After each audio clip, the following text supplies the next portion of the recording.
name is Orlando White, and I work in community affairs here at LinkedIn. We're proud to host this business briefing on My Brother's Sister's Keeper in San Francisco. This conversation provides an in-depth look at the work to create educational and career pathways for youth of color. I'd like to acknowledge our elected official, Hydra Mendoza. She is president of the Board of Education and Deputy Chief of Staff for Education in the Mayor's Office.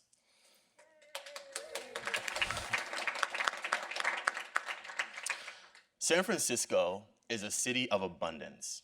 From local businesses to startups to major corporations, the Bay Area is experiencing one of the greatest economic booms in recent history. Unfortunately, many San Francisco residents, particularly young boys and girls of color, are not able to partake in this abundance. I believe that it is the responsibility of all of us, not just the school district or nonprofits or community-based organizations or government agencies, but also the responsibility of the business community to help uplift local youth and ensure that all are equipped and prepared to thrive. This effort was created to ensure every young person knows firmly that they belong in these spaces and are empowered to achieve their full potential.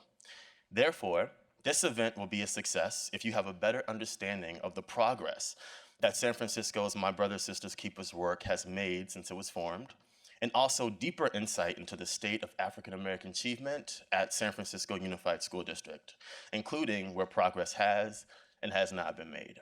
Now I'd like to pass it off to co-chair of UnitedSF, David Kaufman with Nixon Peabody. Thank you, Orlando. Good morning. It's really a pleasure to be here. As one of the co-chairs with Katie Farrick of UnitedSF. Just to give you a little background as to, I couldn't agree with Orlando more about the background why we started UnitedSF was for that very reason, that the business community, the Chamber of Commerce, the San Francisco Chamber of Commerce decided that we could no longer be sitting on the sidelines. We had a voice, we had an interest in making sure that the educational experience of every San Franciscan is optimal. And we joined together and created UnitedSF as a convener of many, many, many groups of interested in education, but importantly, all of the educational, educational organizations, the institutions in San Francisco are all part of this. From San Francisco State to University of California, it's the whole package, University Pacific. I don't want to leave anyone out, but all of them. But it's been great. The Chamber has come together to really bring the business community and education together. We're all looking for the same purpose. We're all looking for success here. How can we make that happen? I just want to thank Eileen Yang from Genentech, who's a member of our board and very active in this effort. Matt Thomas, you'll be hearing from more. He's also a member of the Chamber of Commerce Board. Jim Lazarus, one of our vice presidents, is here. And of course, this could not have happened without Laura Moran, who stepped in to lead our UnitedSF effort, and then Greg Francis, who we recently brought on board. If you want to learn more about what's happening with UnitedSF, there's an information packet in your brochure here, and we would love to hear your comments, how you want to be involved, how you want to continue this process moving forward. The next event we're going to have, Laura, I think is going to be on higher education. Is that what we'll be focusing on? And so look for that. They'll be coming up in the next few months. But we're going to continue these dialogues, and we're really delighted to have you be part of the process. Thank you.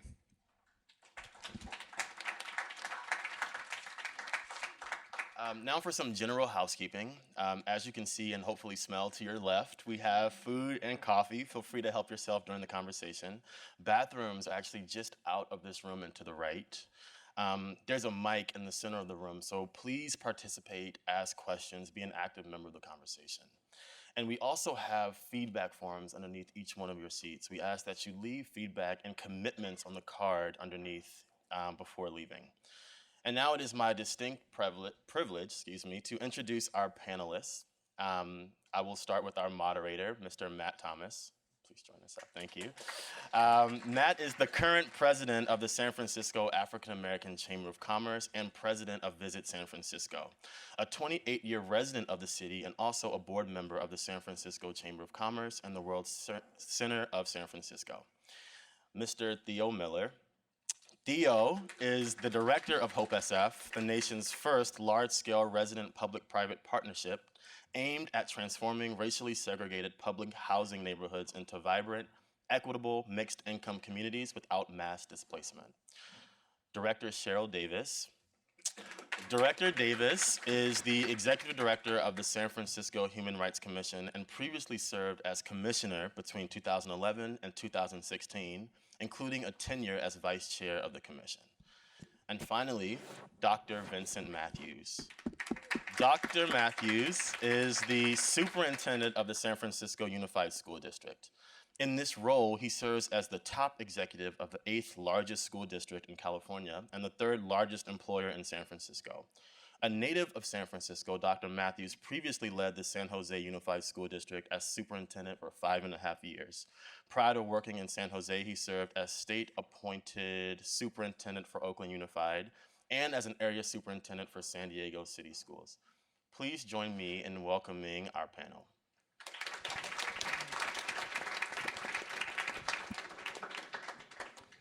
Thank you, Orlando, and good morning, everyone. Now, it's no secret that an educational gap exists, not only with the San Francisco Unified School District, but with school districts throughout the United States. Students are starting at different parts of the playing field. And in many cases, where they start is based on their race, class, gender, and immigration status. It is not a level playing field. Now, to their credit, many school districts are recognizing this educational gap and implementing reforms. But what I think you're going to find from the panel this morning is that reform is not enough. What we want is to transform this system. And the MBSK program is an excellent transformational process. And to start this discussion, we're going to begin with Mr. Miller and Theo. My first Check. My first question for you. What is your role with MBSK, and can you provide us insight into the history of the coalition here in San Francisco? Sure, thank you. First, good morning, everyone. Thank you so much to LinkedIn, Laura Moran, United SF. It's tremendous to get out the dome. For those of us who are in the dome every day dealing with the political world, thank you so much, everyone, for coming. I'm gonna, Matt, to answer your question, I'm just gonna start with this slide, or I guess it's the first slide. Greg, do we have that first slide, or this is only the deck that you have here?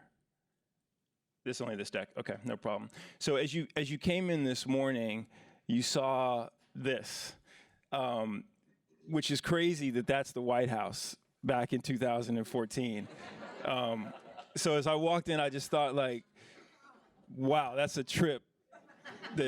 That was the White House right then at that moment.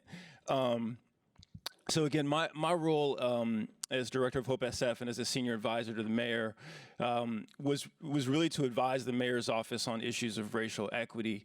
And in 2014, when then President Obama issued the My Brother's Keeper Challenge, he issued this across the city to mayor's offices across the city. And I remember being in the mayor's office, Chief of Staff Steve Cava and President Hydra Mendoza McDonald, who's here. And at the time, it was actually, there was a question, there was a debate, should San Francisco sign on to this initiative? It was actually, I don't remember, how do you remember, it was just like, we're San Francisco, what are you talking about? Like, we're liberal, we've got great schools in the district, and there's like black and brown people supposedly walking around everywhere, and why would we need to sign on to My Brother's Keeper? Come on. There was this sort of sensibility in the office, and what was clear to those of us who had been in the work for years and decades and seen the precipitous outmigration of African Americans from the city, had seen that stubborn opportunity gap within the district, that we needed something transformative. As Matthew mentioned, we needed something dramatic, and so we said absolutely, and Hydra's like, of course, we have to sign on. And what I often use is the metaphor in San Francisco. We're here in LinkedIn, we're in one of the most beautiful places in the city. Salesforce Tower is just down the street. And San Francisco Bay Area, in many ways, is like this ocean of resources these fragmented resources throughout our region. And we just needed as a city to try to figure out, could we get it together and become an island of integration? Could we integrate our resources? Could we align? It is often not a question of money, but it is a question of intentionality and alignment. And so the President Obama's My Brother and Sister's Keeper Challenge, and it's really My Brother's Keeper Challenge, gave us an opportunity with my former boss, my friend, late Mayor Lee, who himself was born and raised in public housing, right? Was the first Chinese-American mayor of a major city, a guy who grew up in Yesler Terrace, civil rights lawyer by training, many things that people don't know about him. He said, absolutely, I'm all in. Like, I'm all in. Let us as a city with a $10 billion budget and a diminishing black and brown population, like, why can't we figure it out? And if we in San Francisco can't figure it out with the wealth and the largesse and the opportunity right now, right here, no one else will. And that was the moment. That was the moment in early 2015, late 2014, when the White House looked like that, where we could step into a challenge. Now, it hasn't been incredibly easy, but we put together through a couple leaders. So first was Mayor Lee, secondly was the superintendent at the time, thirdly was Fred Blackwell, the CEO of the San Francisco Foundation. We knew we needed philanthropy, we needed the private sector involved, and lastly was Supervisor Malia Cohen. We wanted the legislative branch involved. So we had a kind of a four-part engine that said we were going to adapt the president's playbook, and we were going to do something serious in San Francisco, and it gave birth to a multi-year commitment to say we were going to do something different. A couple unique things that we did with the president's challenge is we said, and partially now in retrospect, I think about it, Mayor Lee, proud father of two beautiful young girls, was like, we're going to add the sisters in here, number one. So it's going to be My Brother and Sister's Keeper. He was very emphatic about that. And I want to say that we did add sisters as well, because we saw with the data that our young women, particularly our young African American women and our young Pacific Islander women, were experiencing dramatic opportunity gaps. That does not take away the importance of focusing on gender. What we learned in San Francisco when we looked at the data is we saw that this crisis was intergenerational, number one, intergenerational. So in the communities that I represent, 4 communities across Southeast San Francisco, 2,200 households, mostly public housing, dilapidated, disconnected, racially segregated, generations of San Franciscans in places that many folks in here probably have never been, totally disconnected from the opportunity. So it was intergenerational, so we needed to take a life course approach to families. And secondly, we needed to have focus on gender. There are gender-specific effects to this dynamic that we live in San Francisco, and I don't have to tell the tech world about issues of gender in the workplace. And so that really gave birth to this alliance, and we are an alliance, the San Francisco Alliance for My Brothers and Sisters Keeper. And we felt as a city, as a school district, through the leadership of Cheryl Davis and the HRC, that we needed to kind of get our act together before we were able to come out to the business community. So in many ways, my friend Katie Farrick and I were joking as I was coming in, this is a historic moment. We're here with our business partners, young people, older people. We knew that business needed to be a part of the solution. And so my role on behalf of the mayor, now Mayor Farrell, is just to keep the mayor's office energy behind this incredible collaboration and initiative. Great, thank you, Theo. Now, the next question for Cheryl Davis. Cheryl, why and how does MBSK support youth who are 16 to 24 years old? And how do you measure success in serving this population? Great, thank you. So I just want to first echo Theo's comments and thank LinkedIn and the Chamber, recognize Hydra Mendoza McDonald, the mayor's office, Theo, for keeping this going, right? And to not let it kind of die on the vine and to energize it. So we're really grateful to be here and to understand the importance of partnership and collaboration, and that business is a part of community and that we begin to build that out. So I just want to recognize and call that out. Is this? So the main reason why we do the work with 16 to 24-year-olds is because once we signed on to the framework, it calls it out, right?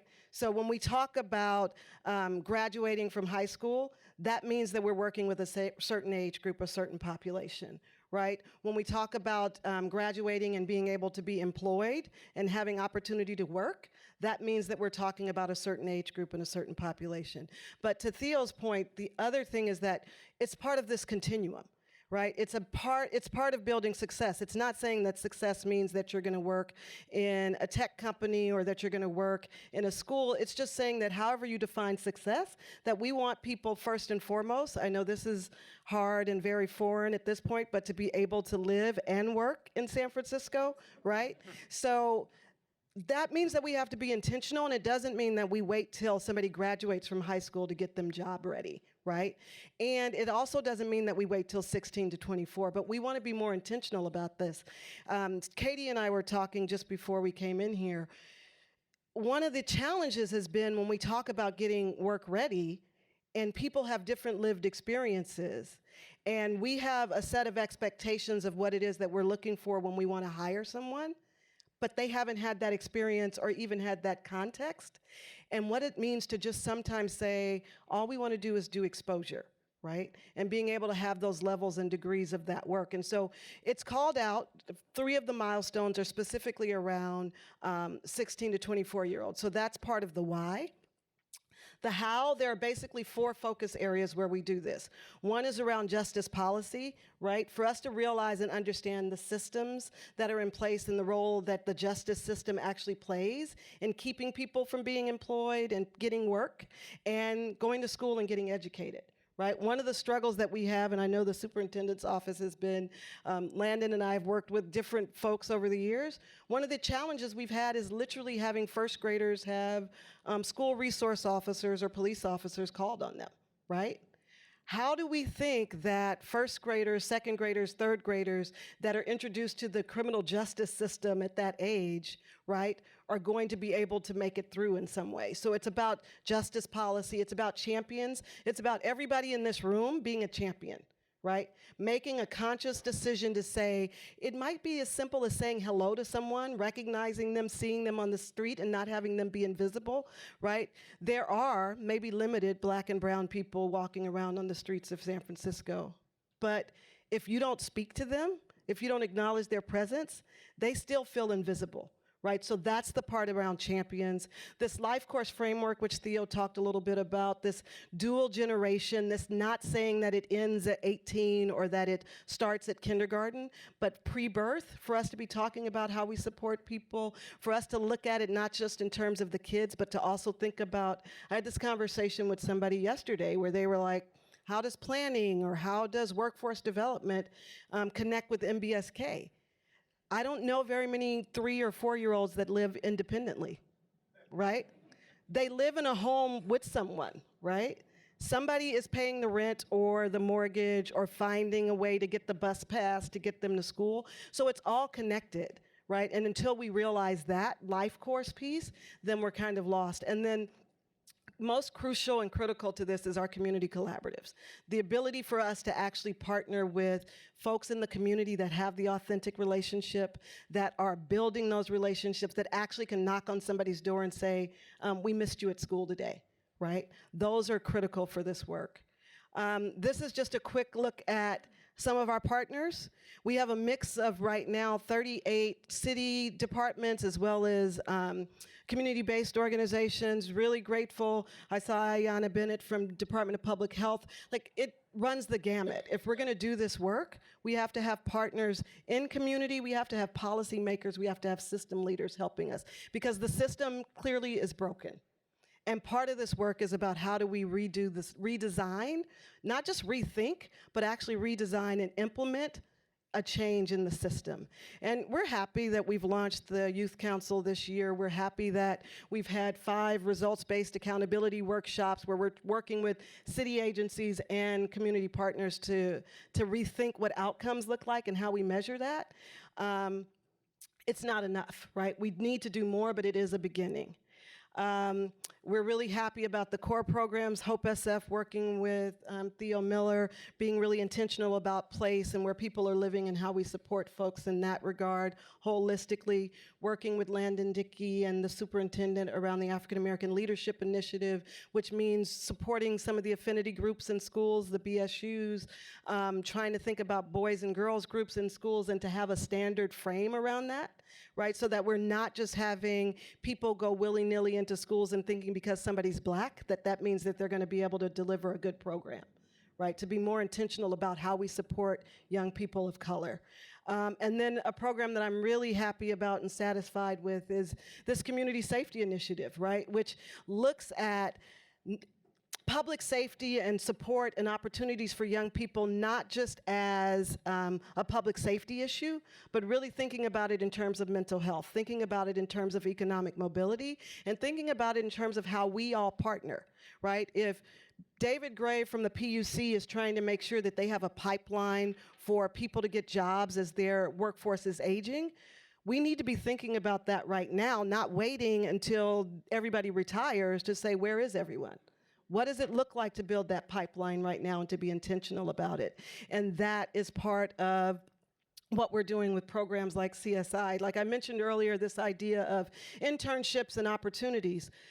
A lot of the kids that Theo and I are working with, a lot of the kids that Dr. Matthews will talk about, they are not job ready by the stats and the ways that we want them to be. And so when they show up for the interview, even though we know that they need the job, even though we know they need the experience, they don't get it.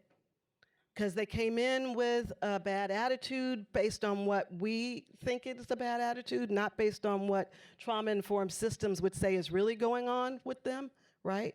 We say that they weren't dressed appropriately, but we don't know what their closet looks like or their bank account to buy clothes looks like, right? So for us to be much more, so CSI is really this idea of how do we do a program that's pre-internship, but that's the same thing, that gives them the same access, the same opportunity, and the same validation of their worth. So part of this stop, think, go, like really being like when we stop, not just to stop and kind of be like, okay, we stopped, we thought about it, but what does it really mean to be engaged with community, to build that out, to build an approach that's gonna change and be transformative.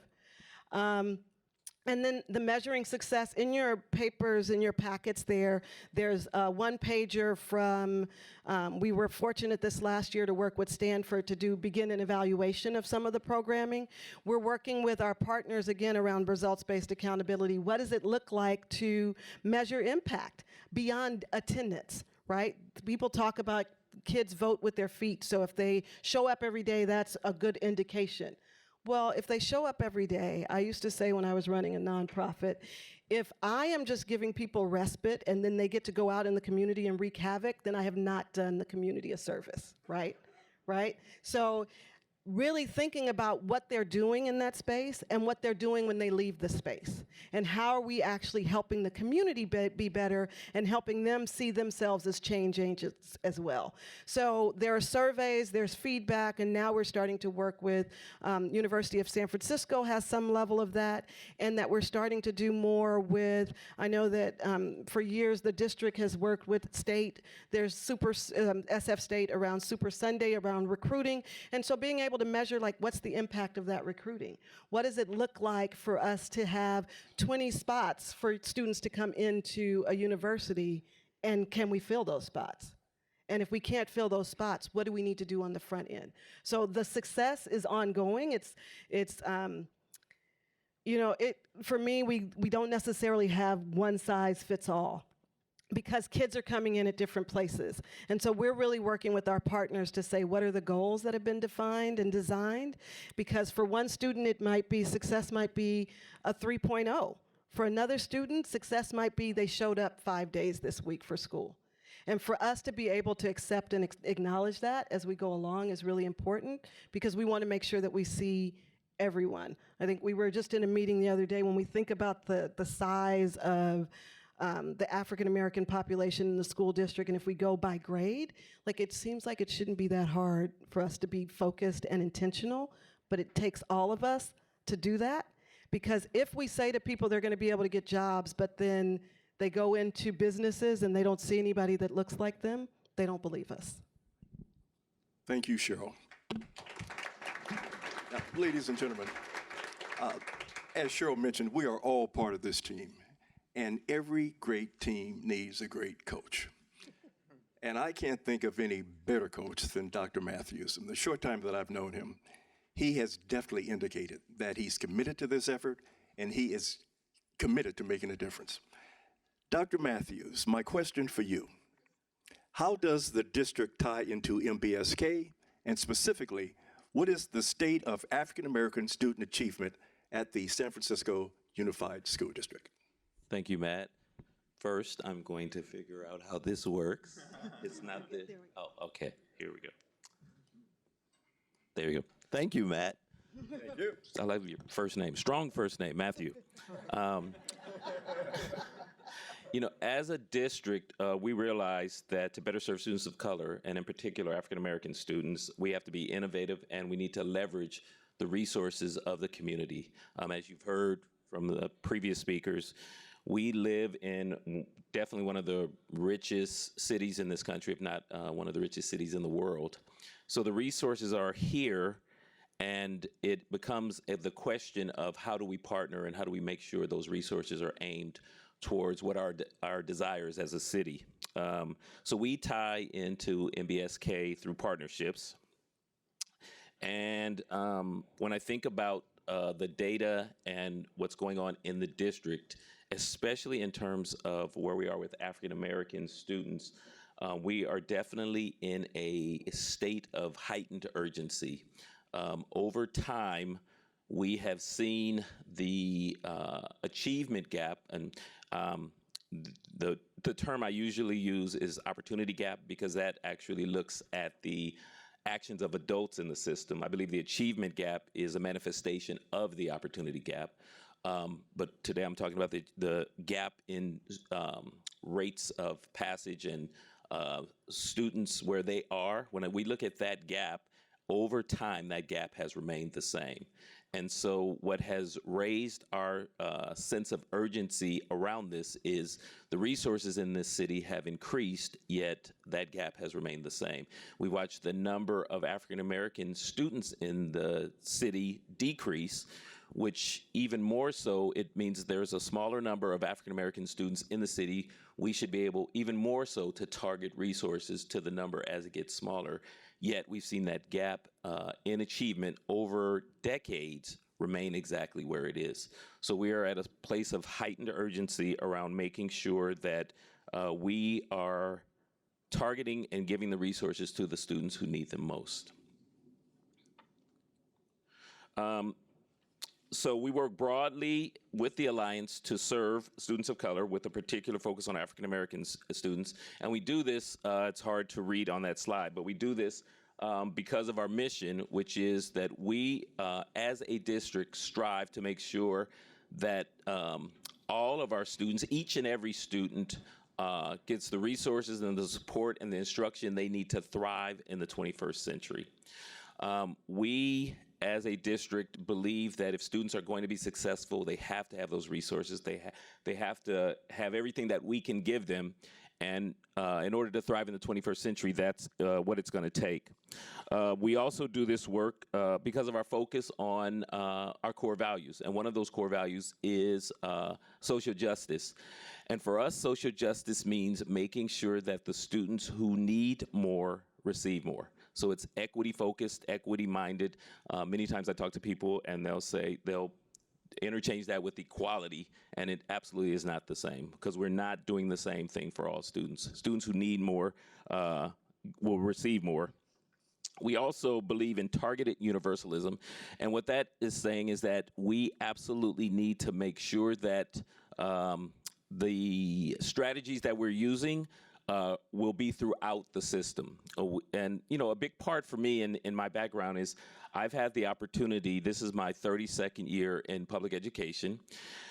At that point, you're supposed to all look completely amazed, because you're supposed to say, did you start when you were 6?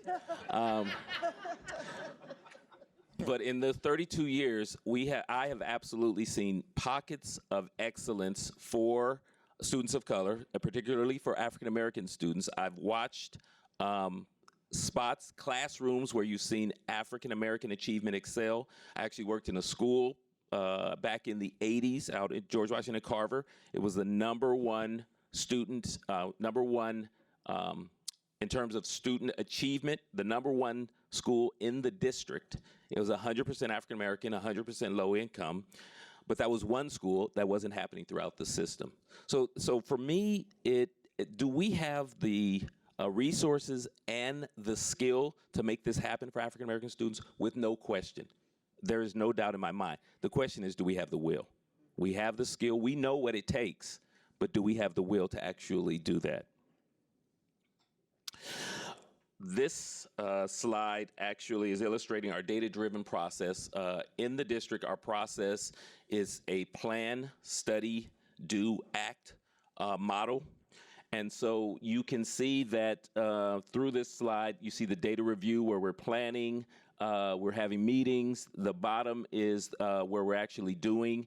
And then you can see the school and the feedback. So it's the plan, study, do, act. I will say, I've only been here 8 months now. I don't know how long I can keep saying only, but I'm gonna stretch that out as long as I can. But in those 8 months, my observations is that as a district, and I'm still learning, but as a district, we are good at the plan and the do and the act, and we have to get much better at the studying. We plan, we'll start right in it, we'll act, and then we'll make another plan, but we don't take the time to reflect on the actions that we're taking and the impact that it's having. And a part of that you see is an achievement gap that has remained, as I said. Then this is, since the 70s, that gap has remained at 50, 60 points in terms of where white and Asian students are achieving and where African American students are achieving. So our initial connection with the MBSK Alliance was through the development of a citywide alliance focused on African American student graduation, college persistence, and ultimately employment through the African American post-secondary pathway.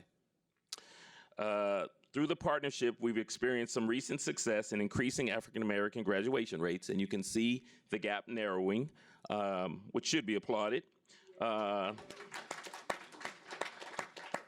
And our 4-year district graduation rate, and you see that, and also you see as I just said, the African American rate actually narrowing, which is the goal. But it's not just to graduate, as you just heard Ms. Davis say. It's what are the skills that students are graduating with, and what we want to do is make sure that they have not only they graduate, but do they have the skills to thrive in the 21st century. So as I came into the district, I sought to better understand what was working and then where we needed to grow. And so I spent the first 90 days just listening and learning, going around to as many schools as I could visit, holding a series of community meetings, 7 throughout the district, meeting with our district officials, meeting with city officials, meeting with people on this panel, to find out from their perspective, and then meeting with as many students as I possibly can or could, to find out from their perspective what is actually working and what is not. And there's a whole list. You can go to our website and see the whole list from those 90 days of what's working and what's not. But one of the things that I found out throughout is that we as a district have not done enough, and this is through meetings.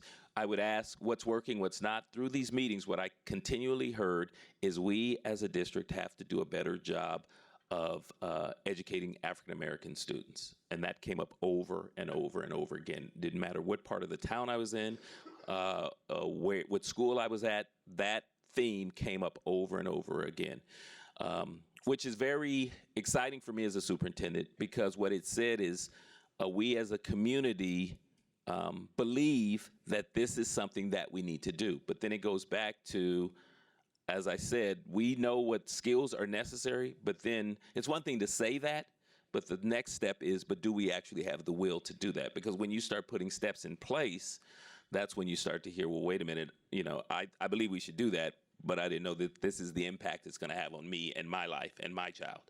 So we know what skills are necessary, we know what we need to do. The question is, do we have the will? I begin to identify where systemic barriers are, and what through the team, my team working together, what we saw is that there were basically two sets of schools where we saw achievement needed to be increased.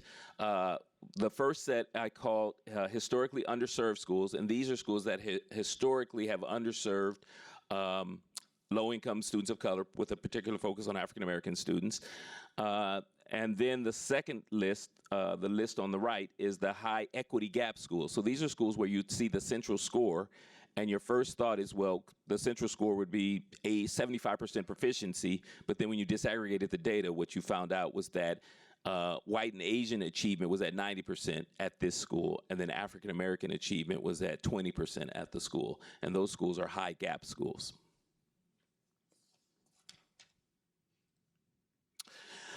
This is a list of the historically underserved schools, and you can see the characteristics. And many of these characteristics don't look like other schools in the district. So this is just 10 schools. So we identified 10 historically underserved schools and 10 high gap schools that we are going to target as we move forward.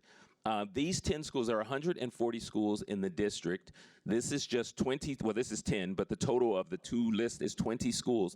Those 20 schools educate half of the African American students in this district.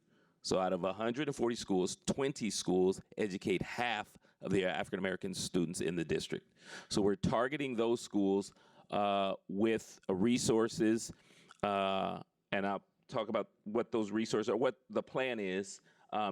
We call it PITCH, and it really is around making sure that these 5 letters are happening in these schools by pushing resources in these areas into those 20 schools. And the question I hear often is, well, why just the 20? One of the things we want to do is start in a way where we are targeted and focused, and we actually build a legacy of success at these schools before we start to spread out to more schools. I know through experience that once you have success, people then want to join that success. When you see it happening and seeing students start to achieve, people want to become part of that team, become part of the plan. So at these 5 schools, at the 20 schools, these 5 targeted resources or targeted strategies are building professional capacity, making sure that we have instructional guidance, so working with the staffs at the school to make sure that the instruction is rigorous, but also it's culturally relevant for students who are at the school. We know that we have to transform mindsets, so it's really working with the teams at those schools. One of the things that where we were successful at Carver, where I was we had a belief that every child can learn, every child wants to learn, and we as the adults in the system have the responsibility for making that happen. And that was the mindset of the people coming into that school. In order to interview at the school and be a part of the team, the principal at that time, Ms. Jones, made sure that that was your mindset. And if along the way she found out that that wasn't your mindset, she helped you get to a spot where your mindset would better fit in. So we have to make sure that the mindset is that belief that every child in this school can learn, they want to learn, but we as the adults in the system, it's our responsibility. We're not going to blame poverty. We're not going to blame ethnicity. We're not going to blame race. We know that you can achieve. We are going to make sure you do achieve. And if it doesn't happen, we're going to look at ourselves and say, what did we not do to make sure that it happened in the ways that it should happen?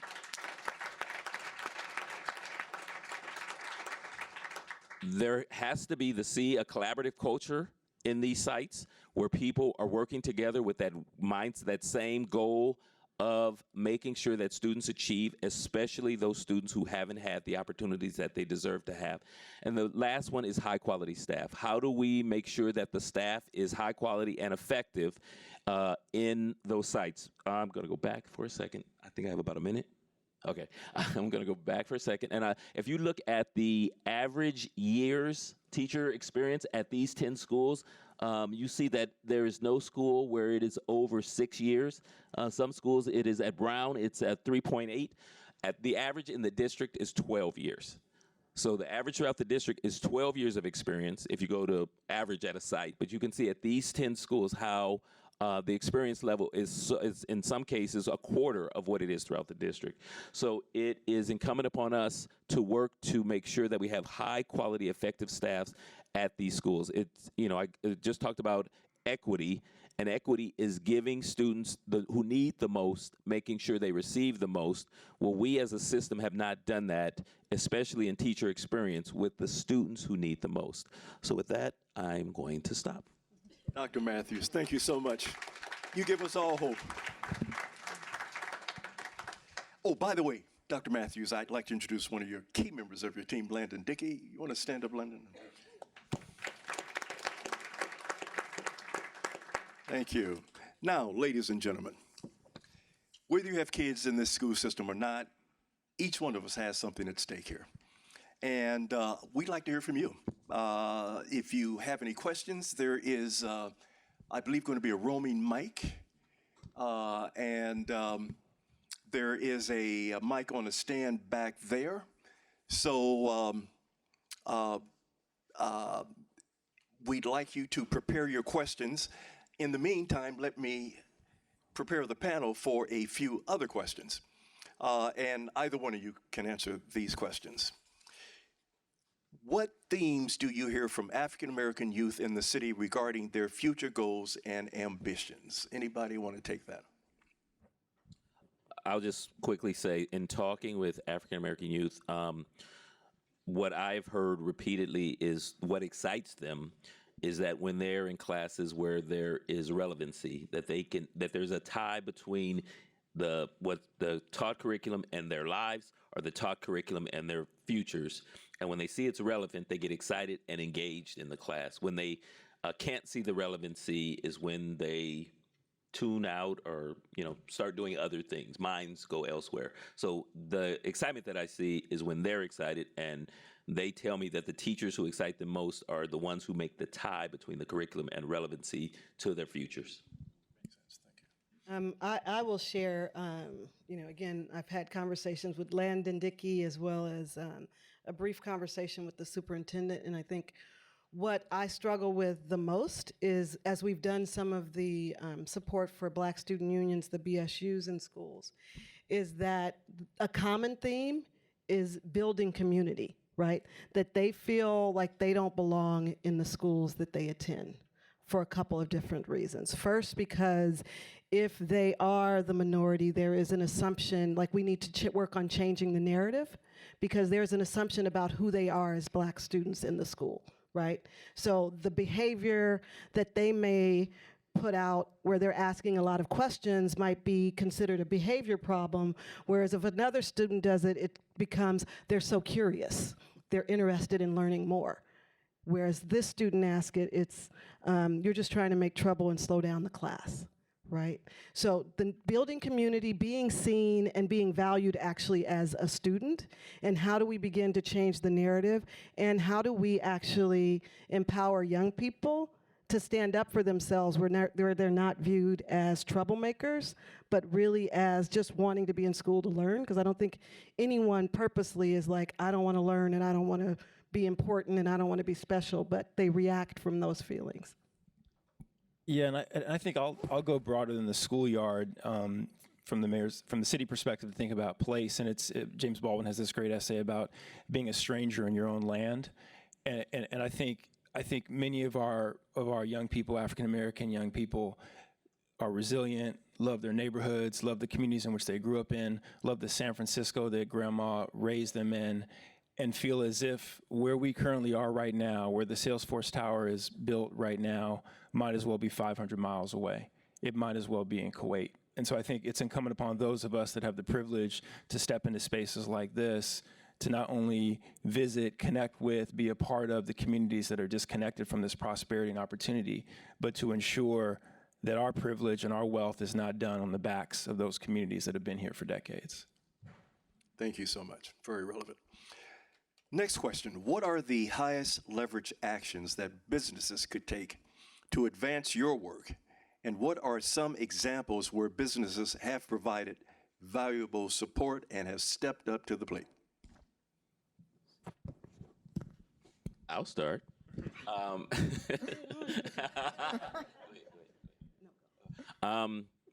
So we have a number of partnerships. A couple of the slides, they have the logos around the edges, and those are valuable partnerships we have with LinkedIn, Salesforce. I think that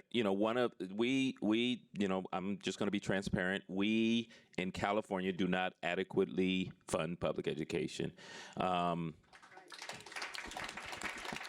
And from my perspective, that's one of the signs of a great society is how you treat your children. So we end up either passing parcel tax or bonds to fill in, and it still doesn't fill in. So one of the places where companies or partners can step forward is, of course, providing resources. One example of that is, I will briefly, there are a number of partners who've done this. I'm going to talk about one is Salesforce, who have stepped up in a big way. And what the dollars are targeted towards middle school math, and we actually apply it straight there, some of the dollars, and then we've seen the results where we've had a huge spikes in middle school math over the last 3 years. So it absolutely makes a difference. People who say, oh, money doesn't make a difference are usually people who are spending $20,000, $30,000, $40,000 educating their own students, yet they'll tell us money doesn't make a difference.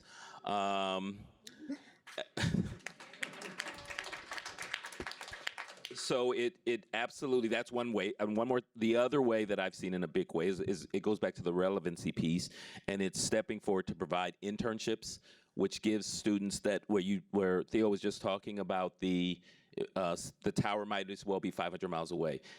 If students actually get to see those experiences in life, actually get to step into these places and actually get to work, whether it's for the summer or after school, it changes mindsets.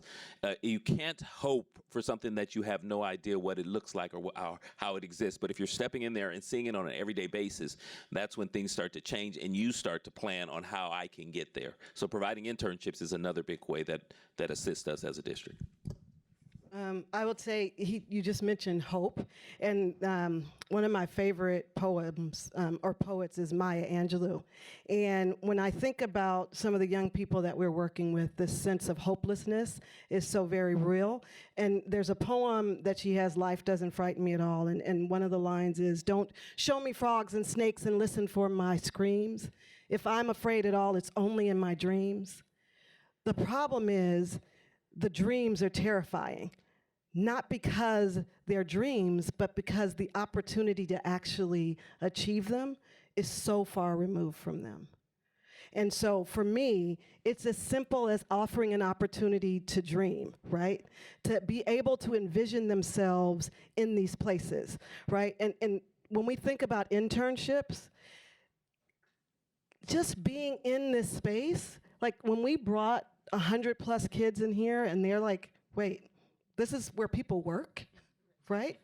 People work, and wait, they get to eat here, and there's a gym, and right, it's a whole other way of living and thinking, but to the point if I've never been in here, or if I've been in here and I don't see anybody that looks like me, and I have to be the one that makes that happen, that's terrifying, because the pressure is too much. And so we have to let them know that they're not in this alone and that their dreams are achievable, because we're all here to make sure that dreams become reality. Great, thank you so much. The last question for the panel. Thank you. Please. I just wanted to do a deeper dive into that statistic where we looked at teacher experience for those 20 schools. Can you give some insight into how we got to this point where most of those schools, the average experience is a third or a quarter of the rest of the teachers in the district, and strategies for remedying that? Thank you. So this is not particular to San Francisco. This is throughout this country, where you see schools where there are mostly low-income students of color. You will see that the teacher population has less experience than the overall. How we got here is that so we have schools in this district where you have not had an opening in 4 or 5 years. Usually they're out towards the water, and teachers are there and don't leave there. when there is, in Bayview, Hunters Point, for example, because 4 or 5 of the schools in the list are there, what happens is we have teachers who come in for 2 or 3 years. They'll teach there for 2 or 3 years because that's where the openings are. And if there's an opening somewhere else, usually they will transfer to where the opening is somewhere else. A big part, I'll just say that there are, one of the reasons I grew up in the Bayview Hunters Point, and I wanted to teach there, and that's where I taught there for 5 years until I became a principal. So there are people who want to be there and stay there, and there are people who come in, will work, will do it for only so long, and then they'll leave. So there's a much bigger turnover at these schools. That's where the opening is. So when we're doing hiring, most of the hiring is at the schools in the Bayview Hunters Point or in the schools that are on that list, and that's where you end up with a much lower teacher experience. Whereas, as I said, people who are there after 2, 3, 4 years transfer to other schools and then stay there for 15, 20, 30 years. So is the new strategy to offer economic incentives to make sure that teachers who are at these schools want to stay at these schools? There's some sort of financial bump to do that? So we're working on that strategy with both. So part of, if you're going to do that strategy, you have to, we have teacher contracts and we have a contract with our administrators union.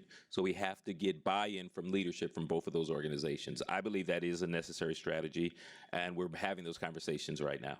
That's part of the conversation, or part of the strategy that we're using to increase. One of the other pieces I'll say quickly is that we're also increasing professional development, as I said, because one of the things that teachers say is that we need more, if we're going to do this job, we need more professional development. We want help doing it, so we're not burnt out or not, our morale isn't killed. So that's what we're doing now, is actually working with them also around, at these schools, you saw those strategies, increasing professional development for teachers to assist in staying with the group of population of students who need teachers with experience, and they also need teachers to stay there for a period of time. Thank you. You're welcome. Thank you. Now, ladies and gentlemen, you can direct your question to any one of the panelists in particular or in general. Great, thank you. Good morning. My name is Dr. Angela Gallegos Castillo. I'm the planner for Roadmap to Peace Initiative, which is one of the 3 racial ethnic community initiatives working in the city to address equity with men and boys of color. And I want to first recognize and thank everybody on the panel, as well as in the seats, because I know that there is a whole cohort of leaders working to address equity in San Francisco.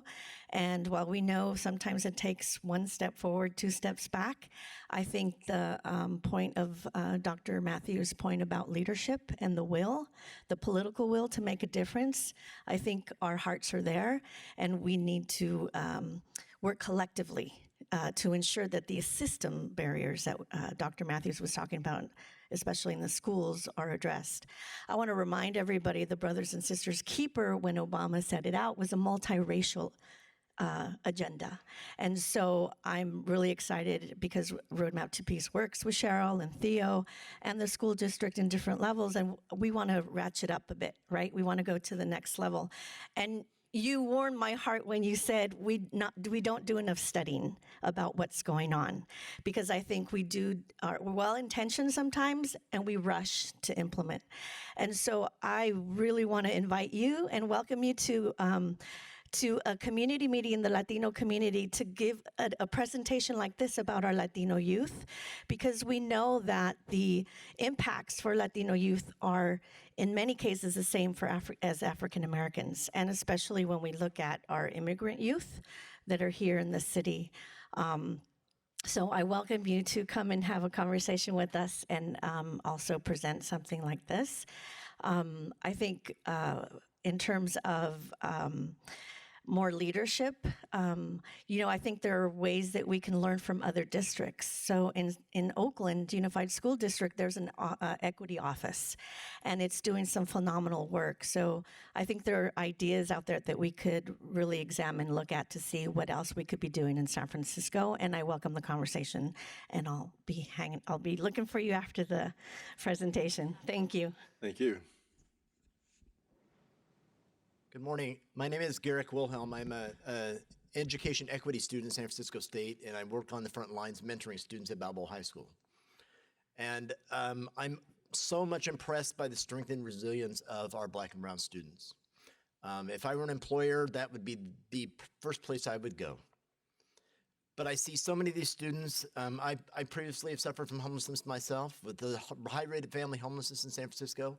How do we support students in not using all of that strength just to take care of their basic needs so they can come to school and learn and succeed and see that they can thrive? Good point. Thank you. Yeah, and I think it's a great question.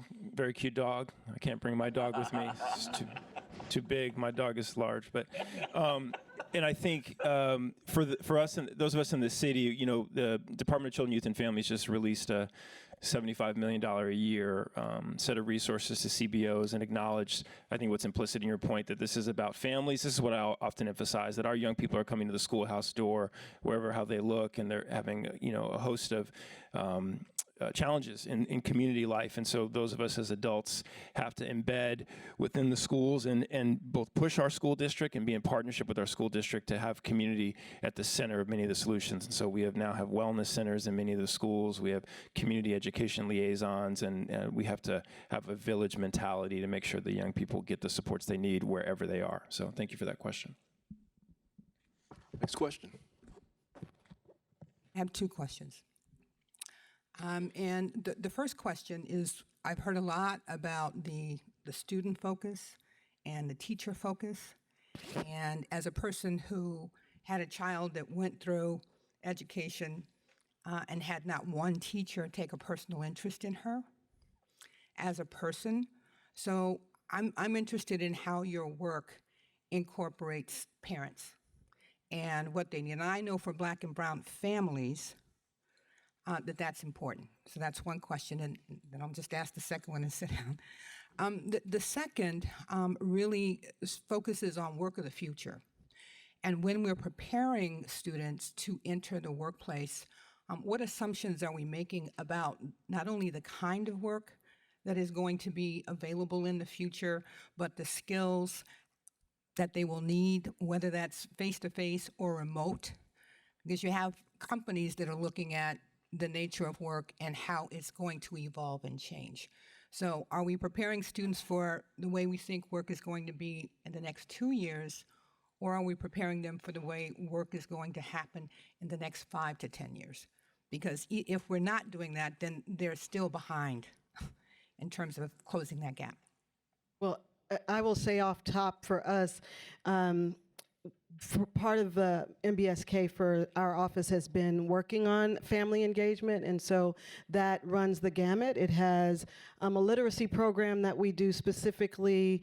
We've tried to partner in public housing sites. We work with the library. We actually work with Department of Children, Youth, and their families, and have been really intentional. And that one has, we focused on our Latinx, our API, and our African American population. And we just put together, I was just showing Theo this, a book list from the last 4 or 5 years that we put together. We've given out over 10,000 books to families. We've done probably 100 field trips and engagements where we're taking families to House of Air. I don't know if anybody's ever been to that place out in the Presidio, the trampoline place, or whether it's a pottery class where we go with families. So we do that. It's very intentional. And then I'll let superintendent speak to how they prepare. But we have been, I'll just go back to, again, LinkedIn, where it's been, I don't know, Katie, like 4 or 5 summers now, where we actually bring young people here to learn about like how people are working and get this understanding of what it looks like to not have to go into the office every day, right? And how to be, you need to really be disciplined. And so we also have that with Google, where they go and they can see, I don't know if anybody's ever been to the Google campus down there, which is, I guess, the person who designed Disneyland or Orlando designed the space there. But to go into that place and be like, wait, this is where people work. And I think the most important piece that we miss, as time went through and people started working in cubicles, but now it's not even cubicles, but the importance of socialization is huge. And that's a huge part of the work that we've been doing the last few summers about, like, when you work in these communal spaces, right? Now you even go to restaurants and there are community tables. Like, you really need to be comfortable with people. And if you're not going to be prepared. So, two quick pieces on the family engagement piece. So we have an entire division that's dedicated to family engagement. Kevin Truitt is the chief. I saw Mary. She's in that division. So it's really around family engagement, and it's really around empowering families to have their voice about their needs. So that's one aspect. The second aspect is in our African American Achievement Leadership Initiative. You have Landon here who leads that work, and it really is about empowering. Now, that's particular to African American parents and empowering them in terms of being in the system, finding their voice, advocating for the needs of not only their children, but children throughout the system. So, in those are two specific areas where we are working with parents, because we know that in order to do this, it is a partnership, but it's a partnership not just with businesses or the community, but it's also absolutely a partnership with parents to make sure students are getting what they deserve. On the second question about when we talk about those 21st century skills to thrive in the 21st century, there's a certain skill set. There's the ability to be a critical thinker. There's ability to be collaborative. You have to have critical thinking skills. But one of those 21st century skills that I believe is especially important to the area that you just said is creativity or flexibility. And that's the ability to, because right now we're preparing students for jobs that don't exist. And so if you aren't flexible and creative, this is one of the reasons that I believe that the car industry almost went under, is because of its inability to be creative and flexible until the last minute. Nothing like the loss of an entire industry to make you start to think in a different way. But we have to prepare students to be creative, to be flexible, so that when the jobs of the future change, they have the ability to be creative and change with them, to bend with the direction that those jobs are going. And I would just lastly say on the 21st century skills, it's such a great question. This is not going to come, with all due respect, from the district or from government. It's just not going to happen. It's about entrepreneurs. We got Yolanda Jones in the house. It's about anchors from the business community helping to activate and create incubators where our young folks can have access to those innovative jobs right here. And so this is a call right back to you and to the business community to create that galvanizing energy to help us understand, because our workforce investment boards, our workforce development is in 1975, and we will not get to 2040 without the help of the folks in the room. Thank you. Next question, please. Good morning, Lori O'Hara, Working Solutions. We're a nonprofit microlender here in the Bay Area. Great panel, thank you so much. My question is, I've worked with a lot of nonprofits that deal with program development for kids, middle school age and high school age kids. And I found that the most interesting revelations, epiphanies that I've gotten in program development have been from talking to the students that we're trying to serve. So my question is, what interesting epiphanies, solutions, revelations did you get from your study when you talked to the students? So for the most part, there is a belief in the system in terms of the education that they are being provided. They absolutely believe that they are, for the most part, and this is overall, being prepared for the future. But the biggest epiphany was that they also, when I'm talking to groups of students, that they also were able to very articulately describe where the system isn't working. And they could absolutely see, didn't matter which students, if I'm talking to white students, Asian students, African American students, Latino students, where the system is not working, where we're not adequately providing an education. And then they consistently gave very concrete answers and then concrete solutions for. The biggest piece I said that they expressed to me was about the piece about making it relevant, making the curriculum relevant and the teaching relevant, and the young lady who talked about people caring for, they absolutely know without a shadow of a doubt when a teacher cares about them and when a teacher could care less. And they described exactly what that looks like. Thank you. Working Solutions, one quick question. If I'm not mistaken, you're working with Chase Bank on that $3.1 billion they've committed to communities of color, right? Yes, we are. Yes. Can we talk after the? Absolutely. Absolutely. Thank you. Next question, please. Good morning. My name is Carmen Kelly, and I'm with Morrison and Forrester Law Firm. My question is for Dr. Matthews. I'm wondering during your listening sessions if you spoke with any high school students. And I noticed on the list of schools, it was predominantly middle schools, elementary schools, but no high schools. What's the reasoning for that? That seems like that's the population closest to coming out and making an impact on the world. Yeah, so the list, so yes, the answer to that question is absolutely yes. In many of the sessions, there were high school students as well. If there were students there, they were mostly high school students at the listening sessions. And then in visiting schools, I had the opportunity to talk to panels of students as well as just groups of students, and mostly at the high schools. The reason for the list is we want to start in a very small, focused way. So that the question that I said is, as the question that I said earlier, is that when people see the list or see what we're targeting, the first question comes, why? I actually have some schools who actually come up to me and say, I want to get on that list. And I'm like, no, you really don't want to be on this list. So we're targeting is particularly K-8 at the beginning, and the goal is, as I said, to get momentum, to do it in a focused way, and then expand. One of the questions that I also get about this initiative is so many initiatives before this one have failed. And the question is, why do I believe this is going to work? And my belief around that is, one, it's very targeted and it's very focused. And my belief is that we do it that way before we expand. So that's why we're starting with the K-8s and not expanding to high schools yet.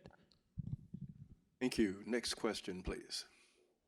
Good morning. My name is Naima McQueen. I'm also with Working Solutions as well as San Francisco Ballet and a member of the Mills College community as a grad student. So there were several perspectives from which I was listening to the panel. I also have 10 years of youth work both in New York and across the country. But today, my question is really on the business side. There was a call to action for businesses, but also a lot of insights around the fact that lots of times folks of color walk into places like LinkedIn and don't see themselves, right? And that we need to do more research about their backgrounds. So what support can you offer the business community so that they're prepared to bring these students in for internships? Because what I've learned is that if you don't know about the kids you're bringing in for the internship, it doesn't matter about your intention, the impact is minimal. Right. And so I will say again, when we first did the program, the first summer we did it here at LinkedIn, that is exactly what happened, right? We had some concerns about like the interest or the motivation or the impact of the program and the partnership with the students. And since then, we've been much more intentional about like how we partner. And there are ongoing meetings and relationship building and conversations about expectations, right? So we are now building that in. And then the Human Rights Commission has been also building out just a series of workshops to talk to folks about not necessarily implicit bias, but implicit bias, right? And to understand how we see people, right? And to go through some different activities and ways to engage and how we onboard students and to have realistic expectations. And another thing that we're working on with workforce development as well as with our community-based partners is a rubric of sorts, right? So that we begin to talk about where people fit in this timeline, right? So are we entry level, and that means that they know how to turn on the computer and they know how to access Outlook and they know how to check their email? Or are we talking about socialization where all we're wanting them to do is to come in and learn how to talk to people? And so we're trying to build that out so that when we go in and we say, we want you to do something, they pick where they can do that.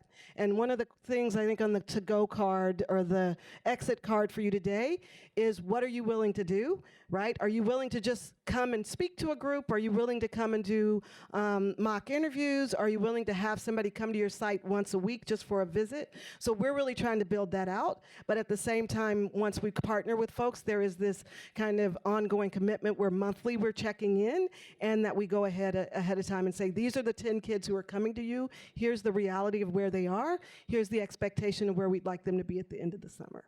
And I would say Cheryl and I are similar in that it's such a great question that, you know, we believe that the disinherited should have the largesse of the resources and the first class platinum support. And so across the public housing communities that we're a part of, there's 811 young people 16 to 24, 2/3 of them are disconnected. And so we've invested, I see Parag is here from the Sepsky Foundation, we've invested in a suite of resources, one-on-one support for that 811. So when you take on the mentorship or the internship, you take it on from what you can give, right? And so we've invested in what we call the Phoenix Project, which is a youth-centered, focused, one-on-one mentorship coaching by an indigenous organization in our communities. And so with our young people comes a coach, a youth development associate. Basically, when I worked at, as an intern, as a young kid in LA, and I got in trouble, they would call my mom or my uncle. Same thing. We want our kids to have that village of supports. And so with our young people, that's what comes along with it. Thanks, Theo. Thank you. Ladies and gentlemen, I just got the 10-minute signal. So we're going to have to end these questions after Yolanda Jones. So Yolanda, would you raise your hands, please? Or you can take 3 at a time. We'll take 2 at a time. All right. We can take 2 at a time and then get everyone in. Okay. 2 in a row and then So we may run a little over 10 minutes, but come right on up. Hi, I'm Nikki Tasiello. I'm with Salesforce.org, and I really appreciate the event today and bringing together the business community with our local school district and with everyone on the panel. And I think I just want to build off the last question of how do businesses get engaged? Is it that they're going directly to the school district to find kids to bring into their offices, or are there nonprofits that you recommend that they work with? And especially those businesses that aren't here today, that we could go out and say, this is how you get engaged and this is how you get connected, because it is so important to provide contextualized experience and exposure for young people to know that they belong and this is where they can go. Well, I will say. the next question too. Okay. So, can you come up? Can you ask your question, and then we'll answer her? Yeah. Hi, I'm Alex PA. I run a nonprofit called Rising Suns. Actually, I'm from Philadelphia, and I actually found out about this from LinkedIn because I'm a active LinkedIn user. But my thing about it was with me is in my program, I work with young men ages 16 to 24, and our biggest thing about it is that we be doing mentorship, community service, and leadership with them. Two of our guys were murdered a couple of months ago, and literally because they're getting older, and with older stuff, you got to change their needs.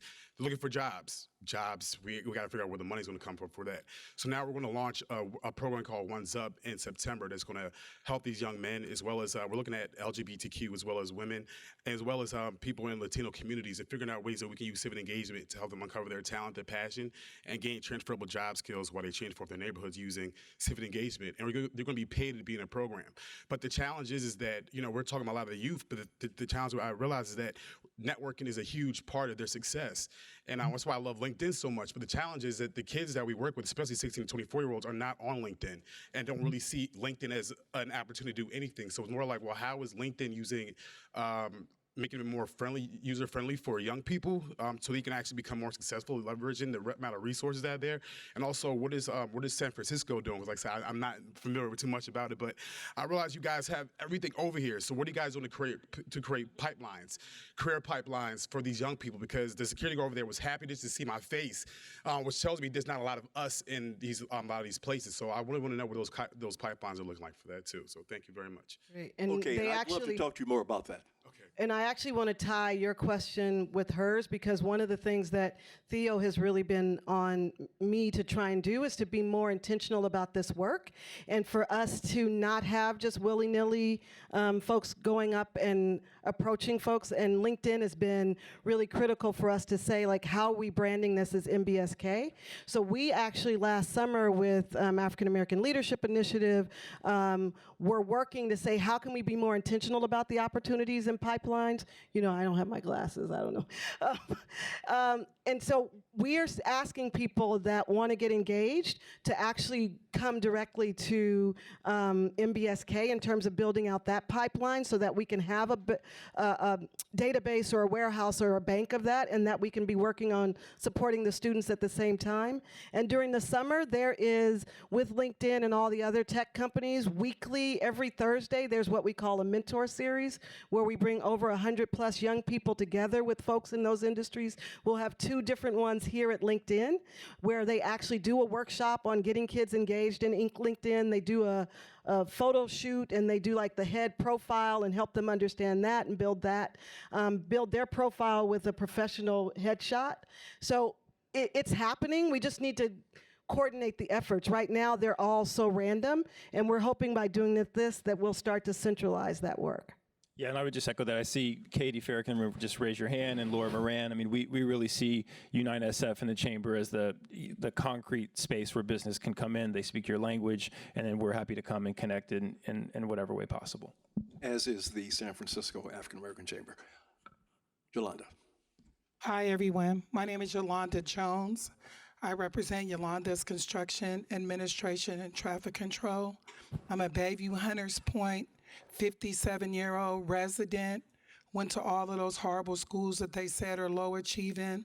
Sent 6 of my kids, 4 of the 6 kids to those schools.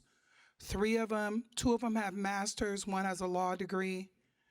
1 is deceased from the San Pablo police killing him at 16. 1 has cerebral palsy who totally was educated mainstream through the school district, which was excellent in getting a kid with cerebral palsy through.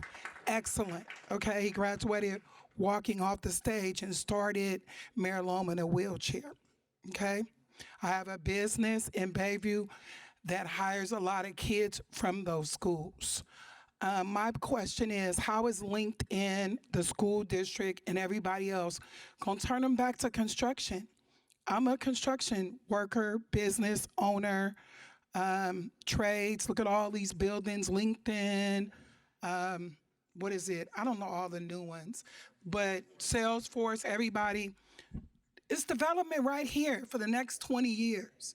If you can't educate them in this area, bring them back to construction. San Francisco is one of the largest union cities, and we are really dedicated to union families. Turn them back around. Let these CBOs work with the community schools starting at K-8, and if they don't want to be involved, push them back to the apprenticeship. Push them back to work with their hands, because then they may look at being an engineer, they may look at how to put a building together, and they may turn around and go the other way back to school because they don't want to be outside being cold, and they might get curiosity on how to get inside to what the other people are doing. But there's a lot of opportunities in construction. I run a construction firm. I'm in the Bayview. I hire from my community. I hire from the city overall, ex-felons, their parents. I just think that LinkedIn should work more with the construction industry and bringing the Black and brown back to that area. Thank you, Yolanda. So, second question. Okay, both questions. Come right on it. Hi, my name is Erin Farrell. I'm with the school district with Mentoring for Success. We serve about 1,000 students in 50 schools, providing one-to-one and small group mentoring. And I would love to challenge people in the business community to come into our schools. Yes, we need internships, but to Cheryl's point about pre-internships, many of our students are not ready to be in businesses yet, but if we can help build that growth mindset, build that exposure to the things that are happening, build relationships with our students in their communities where they are comfortable, and then kind of move out into those internships, it would be very valuable. And so I would challenge you all to have policies in your businesses to allow your employees the time to come into our schools and get to know our students. Over 95% of the students that are mentored in our program are youth of color. And, you know, when you talk about implicit bias and learning about the communities that folks are living in, it's the best way is to get to know our students, learn about their strengths, learn about how brilliant they are, and really just please come and join us. Thank you so much. We'll take that last question, please. Yes, how you doing? My name is James Pingola. I'm actually a community worker in the Fillmore District, actually now called the Western Addition, and I consider myself an extinct species in San Francisco, right? Because I am born and raised in San Francisco, born and raised in the Fillmore District, and pretty much have a lot of passion for the work I do. I am part of the CSI Collective Impact Program, and I would just have a question for Dr. Matthews, right? And we always talk about education, and I visit a lot of schools that actually You know, you go in with the fifth, third, fourth, fifth graders, right? And you understand that at some point, you know, the education comes from a point, what are we doing actually to educate the teachers, right? That comes into our schools that don't know our culture, right? Because we always go in there and we always find out that, you know, it's a problem that there's no communication with kind of, you know, how we discipline our young kids, our young, even our middle school. Is like we pretty much kind of put them to the side, like, or sit them out. I just did something where they was actually, you know, they gave a 9-year-old kid 9 timeouts, right? Which I never understood that. Never when I went to school that you had 9 times out, that you can actually walk out of class 9 to raise your hand and walk out of class 9 times. It's like, you know, it was nothing there. But my problem is that this teacher don't have no.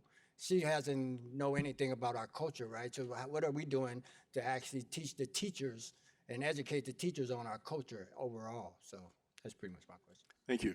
So I'll quickly say that part of the pitch, we already have a number of resources in place, but part of the pitch strategy is around professional development for teachers, not just around the content, but also around culturally relevant pedagogy. So how to teach kids of color, what are different strategies. So it really is around that piece in terms of educating teachers. I also say on the previous question that I just believe it's important, as we talked about, like aiming students back towards construction. When I was in the 10th grade, my mother asked me if I was in college going courses, and I had no idea. I said, I think I am. I'm in the courses that the counselors put me in.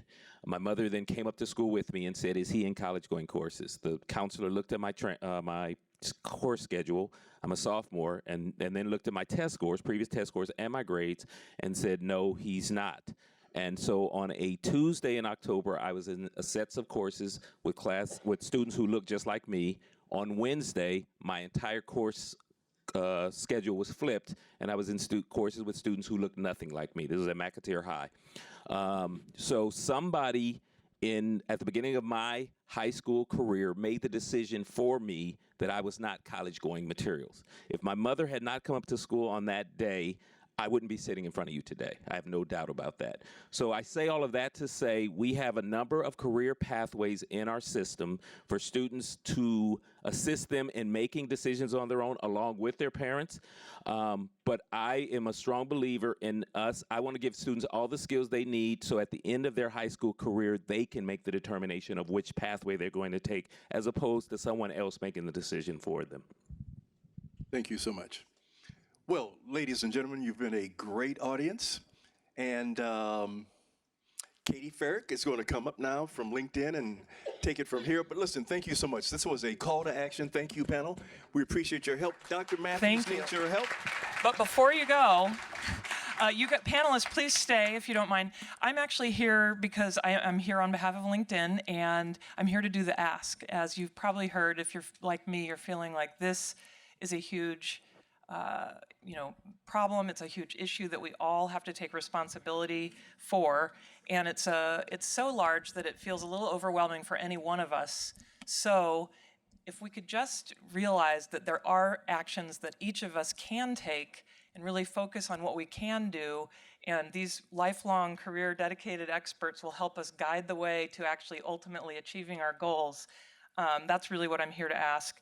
So as we know, MBSK is working to close the opportunity gap in San Francisco.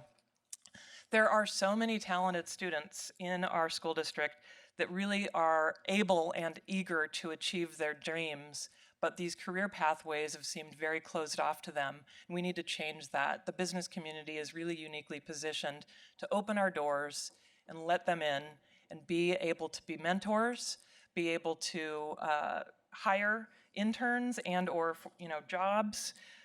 We're able to at least provide site tours, job shadowing opportunities. We're able to provide the ability of a group of employees to at least invite a group of a cohort of students from the CSI program for lunch once a summer. We can start there with if you feel like that's what your maximum capacity really is. I do want to assure you that that will probably grow over time. But really, I think today the quote I wrote down is from Dr. Matthews. We are in a state of heightened urgency. Okay, this isn't about next year, maybe the year after when you think you have more time. We're in a state of heightened urgency.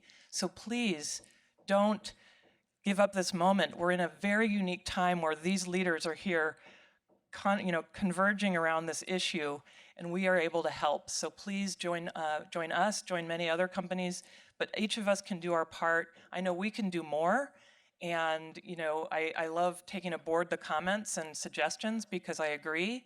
There's always more we can do, and we plan to do more, and we hope that you will join us. I'm really happy to have heard Erin Farrell. I was going to point people, specifically if you can mentor students, those mentoring opportunities, what we've observed is so many of them end up being filled by the hardworking teachers and school staffs at the sites. They're already working all day with these students. And if we could have some more employees from all the different companies from around the city make time to go visit these students where they are in their schools once a week, once every other week, whatever you can give, that is a super valuable thing. So Erin, hopefully you'll stick around for a few minutes if somebody wants to ask you how to sign up for that. So again, and then don't if time and space capacity isn't what your company has, donations to scholarship funds, donations to the Sparks SF USD Foundation. And then just to share personally, as Director Davis was sharing, sometimes when we first started getting involved, we were really worried we really weren't making an impact. But she assured me when I was saying, well, we had a group of students come for lunch once a week for the summer, 7 weeks later. I'm like, I'm not sure anything's happening. And she was able to reframe my understanding of what was happening to a much different set of understandings that I think is really important. And so even though not one of you is going to solve this whole many generations issue, do know that all of these signals that you're sending, that you are part of this community, that these kids are all of our kids. We all need to do our part. It does matter. And so that's really what I wanted to say. So thank you so much for coming. It's really important that you are here. Really important we have honest conversations like this. Really important that you get involved. So you have a form, hopefully under your chair or somewhere in your packet that looks like this. Please don't forget to fill out. We love feedback. It's a gift. We can get better if we know what we did well and what we did not as well. And then share what you may be able to contribute to this effort ongoing. Also in your packet, in case you didn't write down the laundry list of ideas that were served up here, is a list of basically a menu of options to make it very clear and easy on how business can get involved. So thank you for your time. Thank you all panelists for your time, and thank you for your dedication to students in San Francisco.